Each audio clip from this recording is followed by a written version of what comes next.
Baik, semakin dipermudah ya bagi mereka yang melakukan perjalanan dalam negeri. Benar Karena sekali. sekarang sudah ada gerainya dan akan melayani 100 orang setiap harinya di Bandara Ngurah Rai. Baik, langsung saja kita akan menghubungi narasumber kita lewat telepon. Peran pemuda di masa pandemi menjadi topik kita pada pagi hari ini bersama Bapak Nyoman Gede Anteguna SE SHMH. Dia adalah Ketua KNPI Bali. Tentunya sudah terhubungkah? Kita sapa terlebih dahulu. Ya. Om Swastiastu. Swastiastu, Pak Nyoman Gede Antaguna. Om Swastiastu, selamat pagi. Selamat pagi, salam sehat selalu nih Pak Gede. Salam sehat. Salam pemuda juga Pak ya. Nah ini ngomongin tentang pemuda Pak Gede. Ini apa ya sih kita belum banyak juga yang belum mengetahui ini. Apa yang dimaksud dengan pemuda gitu sendiri Pak Gede? Ya, pemuda dalam tatanan yang sederhana mungkin dikatakan sebagai generasi penerus bangsa ya. Cuman kemarin Badan Dunia mendefinisikan secara lebih konkret bahwa pemuda itu pertama adalah mereka yang berusia 15 sampai 35 tahun. Tetapi kemudian juga pemuda juga dilekarkan kepada pribadi-pribadi yang memiliki dinamika dan pemikiran progresif ya, yang selalu responsif terhadap permasalahan. Maka itu juga disebut pemuda. Jadi kalau dalam bahasa kita anak gaul bilang jiwa muda gitu kan. Nah, seperti itu sebenarnya definisi sederhananya. Berarti pemuda itu harus memiliki jiwa yang responsif, yang seperti bagaimana itu responsif? Apakah dengan tindakan-tindakan inisiatif sendiri dari pemuda atau bagaimana itu Pak? Konteks responsif ini sangat berkesesuaian ya dengan fisik pemuda ya, bahwa kita tahu dalam usia itu pemuda memiliki fisik yang sangat bagus ya, dalam konteks ini sehat lah. Kemudian juga dengan emosi yang meledak-ledak, yang tentu kalau mendapatkan pengarahan secara positif bisa diharapkan pemuda ini adalah sebagai agen perubahan, agen pembangunan, dan istilah-istilah normatif yang lainnya. Dan konteks responsif itu tentu ya dengan segala kelebihan yang dimilikinya, ya pemuda itu menjawab tantangan yang ada ya. Jadi ini sudah dibuktikan dalam sejarah kebangsaan ini ya, ketika bangsa ini beberapa kali diuji, baik itu semangat Sumpah Pemuda di tahun 28, sebelumnya ada organisasi modern Budi Utomo, ke-45 juga duit tunggal diambil oleh anak muda untuk mendeklarasikan kemerdekaan. 66 pun begitu ketika Pancasila diuji, pemuda lagi-lagi di depan. Dan 98 pemuda menjadi martir ya terhadap reformasi yang terjadi di Republik ini. Nah ini menunjukkan sebuah sikap responsif ya. Begitu ada sebuah fenomena ya, atau stimulan, maka pemuda yang paling awal memberikan respon. Jadi itu yang dimaksud dengan konteks responsif. Oke, baik. Ini ada yang menarik juga bahwa generasi atau konsep dari responsif jiwa muda itu sendiri, Pak Gede, identik dengan fisik yang kuat, kemudian emosi yang meledak-ledak. Nah, ini dia nih, kalau kita berbicara tentang emosi yang meledak-ledak, itu juga yang menjadi perhatian kita pada saat bangsa kita dilanda suatu permasalahan saat ini. Kalau kita kembalikan ke masa sekarang ini sendiri, rintangan yang dihadapi bangsa ini sendiri, permasalahannya adalah saat ini kita dalam kondisi yang tidak stabil lah ya. Tidak stabil dalam artian tidak seperti yang kemarin-kemarin. Nah, kita menghadapi situasi pandemi saat ini. Nah, kalau kita berbicara tentang pemuda, ini bagaimana menurut Pak Gede ini sendiri peran pemuda dalam konteksnya di masa pandemi saat ini, Pak Gede?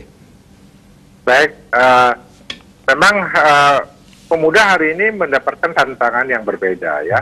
Selain modernisasi, perkembangan informasi dan teknologi juga diwarnai oleh virus COVID-19 ya, yang hari ini membuat kita berdamai dengan mereka karena kita manusia belum menemukan obat ya, jawaban atas virus ini. Mau tidak mau perdamaian itu harus diwujudkan dalam prokes tadi ya, bahwa kita dibatasi untuk berbuat semaksimal mungkin. Jadi ini tentu menjadi tantangan buat pemuda ya, pemuda yang selalu berhimpun, mengeluarkan pendapat, ya hari ini benar-benar dibatasi karena itu adalah termasuk kegiatan yang diawasi untuk mencegah COVID-19 menjadi meningkat. Apalagi kita tahu mutasi evolusi dari COVID ini varian sifatnya, ada Delta, ada Omicron. Nah, ini semua yang menjadi tantangan buat kita semua. Di satu sisi, fakta lain bahwa bangsa ini memiliki keunggulan komparatif. Jadi, pemuda secara angka, menurut Biro Pusat Statistik, hari ini mengalami angka yang luar biasa, ya, hampir 38%. Dan data BPS menunjukkan di tahun 2030 nanti, bonus demografi akan mencapai puncaknya, ya, anak muda itu akan berjumlah 70%. Nah, ini mestinya menjadi nilai lebih, ya, di mana menurut pengalaman bangsa-bangsa lain, pemuda dalam usia ini selalu menemukan puncaknya. Nah, hari ini dengan keadaan yang ada, tentu kita berharap pemuda bisa memanfaatkan waktu sebaik mungkin dengan barang di tangannya yang disebut handphone atau gadget, ya. Kita bisa melakukan banyak hal di sana. Tapi tentu saja seperti pedang bermata dua, teknologi hari ini juga menawarkan hal-hal yang buruk juga ada di sana, ya. Tetapi bagaimana pemuda bisa secara cerdas memanfaatkan barang ini adalah menjadi PR kita bersama, baik pemerintah, sipil, dan mereka yang masih peduli terhadap perkembangan pemuda di kemudian hari. Nah, jadi kalau kita membahas pemuda, ya tentu hari ini kita tidak usah secara normatif, ya, bahwa mereka itulah agen perubahan, agen pembangunan dan sebagainya. Tapi pemuda hari ini jadi dihadapkan dengan tantangan bagaimana kemandirian mereka untuk memanfaatkan barang yang disebut handphone syarat dengan teknologi.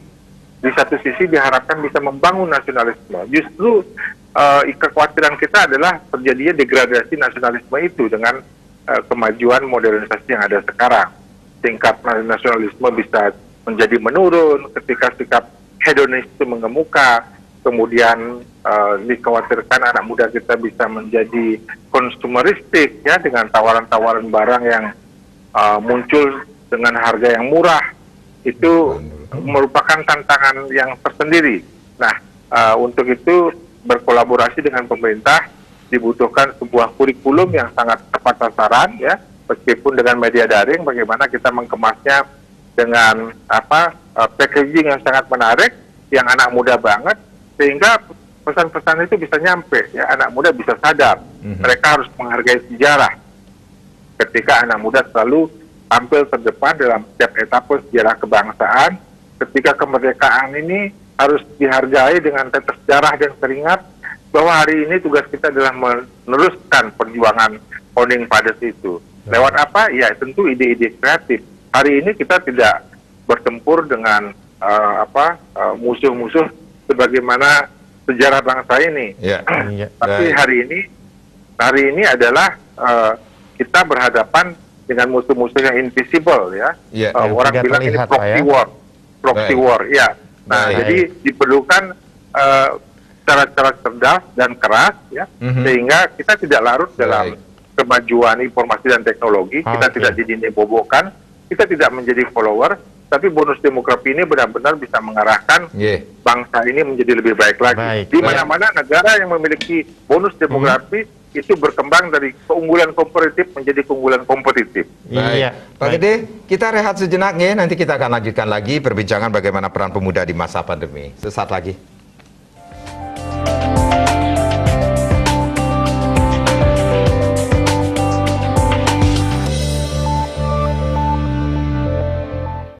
Baik, semoga apa yang kita khawatirkan, banyak yang khawatirkan tidak terjadi, ya, dengan kondisi saat ini, ya, cuaca saat ini, cuaca ya. yang tidak menentu. Ya, betul sekali. Ya, kita akan lanjutkan lagi dengan perbincangan bersama Pak Nyoman Gede Antagono. Beliau adalah Ketua KNPI Bali. Bagaimana peran pemuda di masa pandemi? Masih bersama kami kah, Pak Gede? Tetap setia ya, masih tentunya. Baik. Pak Gede, tentunya cukup berat juga tantangan pemuda kita saat ini di masa pandemi ini sendiri, Pak. Tetapi dengan ide-ide kreatif yang sudah Pak Gede sampaikan ini sendiri, Pak Gede sudahkah melihat bahwa sebenarnya bagaimana kondisi pemuda, khususnya pemuda di Bali ini sendiri di masa pandemi ini sendiri, dari kacamata Pak Gede selaku Ketua KNPI Bali? Baiklah, jadi sampailah kita kepada situasi yang real ya. Jadi kita harus melihat fakta dan kenyataan bahwa pertama secara organisasional dulu saat ini pemuda yang aktif dan biasanya berwadah dan berhimpun dalam organisasi kepemudaan itu mengalami carut marut ya, karena ada pembelahan di pusat ya terkait organisasi kepemudaan. Maka ini juga memberikan kegambangan terhadap laju perkembangan pemuda di kemudian hari. Nah, terkait dengan organisasi saya, contohnya nih KNPI, kita mengalami permasalahan tersebut dan sudah menahun, belum juga menemui titik temu, ya adanya dualisme berkembang menjadi 3, berkembang menjadi 4. Nah, ini kan tentu yang sangat tidak konstruktif untuk pembangunan pemuda ke depan. Padahal di organisasi lah harusnya pemuda itu ditempa dan berjumpa dengan banyak karakter ya. Di situ kita memanage diri sehingga belajar tentang konsep kehidupan secara benar. Di samping tentunya membuka network. Nah, tapi hari ini karena permasalahan-permasalahan tersebut, akhirnya pemuda berusaha mencari jawaban sendiri ketika mereka berdampingan dengan gadget ya, yang merupakan representasi dari teknologi. Nah, bahwa di era pandemi dengan segala keterbatasan untuk kita tidak bisa berhimpun bersama-sama dalam sebuah kerumunan, kemudian dibatasi juga untuk mengadakan acara-acara yang sebenarnya momentum yang sangat positif untuk pemuda selama ini, ya, tentu representasi mereka di alam maya dianggap sebagai sebuah jawaban. Nah, harapan kita tentu bahwa dalam masa yang berjalan ini terjadi simbiosis yang benar-benar terpola ya antara pemerintah dan seluruh elemen masyarakat untuk benar-benar memperhatikan ruang gerak kepemudaan. Jangan sampai karena asik dengan kesendiriannya mereka menerjemahkan arti kehidupan masing-masing, alhasil yang ada adalah terjerumus dengan narkoba ya. Karena narkoba itu tidak pandang bulu apakah pandemik atau enggak, dia tetap beredar ya. Tetap ada yang memproduksi, tetap ada distributornya, ya, pengedarnya, dan yang mengkonsumsi secara angka semakin bertambah. Nah, ini adalah PR besar ketika kita menyadari bahwa generasi bangsa kita ini dikikis dari sisi budaya. Ketika kita tidak lagi bisa terlibat aktif dalam kebudayaan kita, tetapi kemudian menjadi pecandu, nah sangat disayangkan sekali bonus demografi bisa berubah kemudian menjadi perhara demografi. Nah, jangan sampai terjadi malapetaka ya, harusnya pemuda bisa dimanfaatkan secara hebat ya, membawa bangsa ini pada tatanan yang lebih terhormat. Tapi faktanya pemuda justru terjadi pengangguran ya. Jika itu yang terjadi, maka terbantahkanlah bahwa bonus demografi itu akan membawa gerak maju sebuah bangsa ya. Kita mencoba belajar dari Cina, Korea Selatan, betapa mereka dulu memiliki starting up yang sama dengan Indonesia, tetapi kemudian bagaimana bisa menjadi unjuk gigi dengan segala modernitas yang mereka alami. Ternyata mereka pernah mengalami peristiwa yang baby boomer ya, bahwa pernah mengalami juga masa keemasan demografi yang itu dimanfaatkan benar, sehingga industri rumahan itu sangat syarat dengan teknologi. Maka hari ini siapa yang tidak kenal dengan Samsung ya? Kita menggunakan handphone itu hanya ada 2 pilihan. Kalau tidak Amerika, maka Asia. Asia itu adalah China dan Korea. kenapa mereka bisa begitu maju? Ya tentu adalah kuncinya disiplin, membangun nasionalisme terhadap bangsanya, menghargai sejarahnya, sehingga kecerdasan itu adalah jaminan mutu ya. Ketika negara sudah cerdas, maka kesejahteraan itu tinggal masalah waktu. Jadi seperti itu sebenarnya yang bisa kita sadari, bahwa seberapapun cobaan pandemi COVID-19 dengan segala pembatasan, bahwa selalu ada peluang untuk maju. Dan saya selalu dalam diskusi dengan teman-teman mengatakan, jangan melihat ini sebagai titik lemah ya, bahwa hari ini kita mendapatkan kenyataan semua masyarakat berada pada 0 kilometer. Sangat tipis beda antara yang kaya dan miskin. Karena ketika pandemi COVID terjadi, ya, si kaya sibuk dengan menuntaskan urusan kesejahteraan karyawan, dan kemudian berpikir bagaimana untuk menghidupkan bisnisnya yang ternyata sangat susah. Sedangkan orang yang selama ini pas-pasan ya sudah biasa dengan latar seperti itu. Nah, ini harus diamini sebagai sebuah era di mana kita sama rasa berpikiran kreatif dan inovatif untuk maju, dan kita berada pada line yang sama. Nah, tinggal bagaimana kita menyadari kesempatan ini ya untuk bisa berusaha semaksimal mungkin.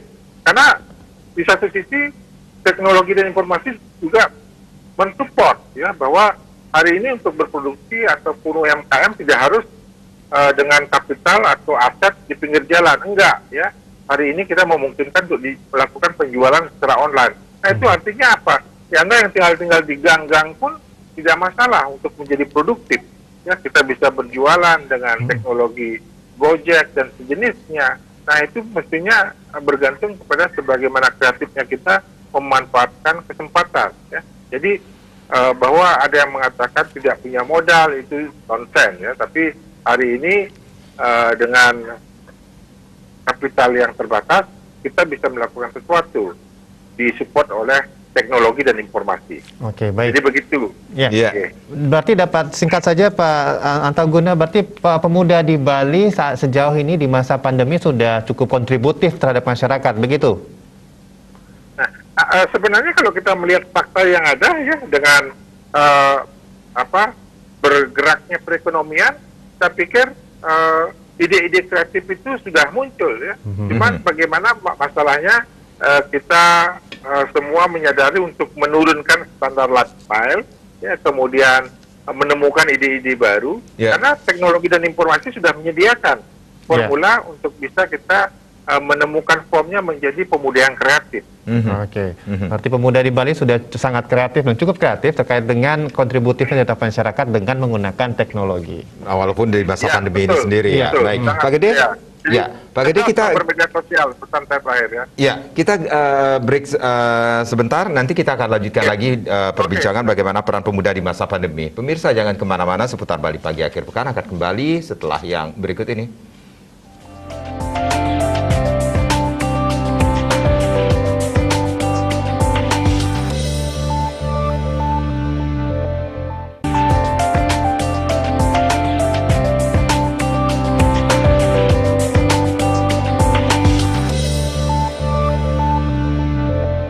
Baik, masih bersama Bapak Nyoman Gede Antauguna. Beliau adalah Ketua KNPI Bali, peran pemuda di masa pandemi. Nah, ini sendiri Pak, masih bersama kami tentunya, Pak Gede.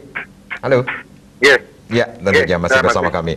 Baik, seperti kata Pak Gede ini sendiri, ternyata ide-ide kreatif kita atau para pemuda yang khususnya ada di Bali ini juga sudah mulai terlihat ya, dengan kemajuan informasi, teknologi, informasi seperti itu. Dan kita harapkan juga bonus demografi khususnya buat Indonesia juga ya, ini bisa tercapai di tahun 2030 seperti yang disampaikan ini sendiri. Ini yang menarik sekali Pak Gede mengatakan bahwa ini ada carut-marut di keorganisasian pemuda di pusat. Ini juga terjadikah di Bali ini juga Pak Gede? Padahal seperti kita harapkan di organisasi lah, seperti kata Pak Gede lagi, ini para pemuda harus digembleng, ditempa untuk menjadi agen perubahan, agen pembangunan, seperti itu Pak Gede. Baik, iya sebenarnya kalau melihat bagaimana cita-cita KNP itu didirikan di tahun 1972 oleh tokoh-tokohnya waktu tersebut adalah bagian dari revitalisasi anak muda sebagai agen perubahan, ya, agen pembangunan. Ya. Tetapi kemudian berkembang ya bahwa anak-anak muda itu tidak bisa mengendalikan egonya, jiwa sportivitas itu tidak bisa ditampilkan. Itu dalam pelaksanaan kongres ya, yang kalah kemudian tidak legowo dan justru melihat beberapa kelemahan untuk sebuah reason mendirikan organisasi tandingan. Dan sebenarnya juga pemerintah harusnya bisa bergerak aktif ya untuk meng-overhandle ya, ketika pemuda dengan segala egonya, dengan emosinya yang meledak-ledak tadi tidak bisa dikendalikan, maka harus ada campur tangan pemerintah sebagai kontrol sosial ya. Jadi pemerintah melakukan social engineering ya terhadap eksistensi organisasi kepemudaan. Dulu kita betapa KNP itu sangat bermartabat ya, sehingga banyak tokohnya menjadi menteri ya. Tapi hari ini sangat disayangkan karena pemuda tidak bisa perform layaknya sebagai pemuda harapan bangsa.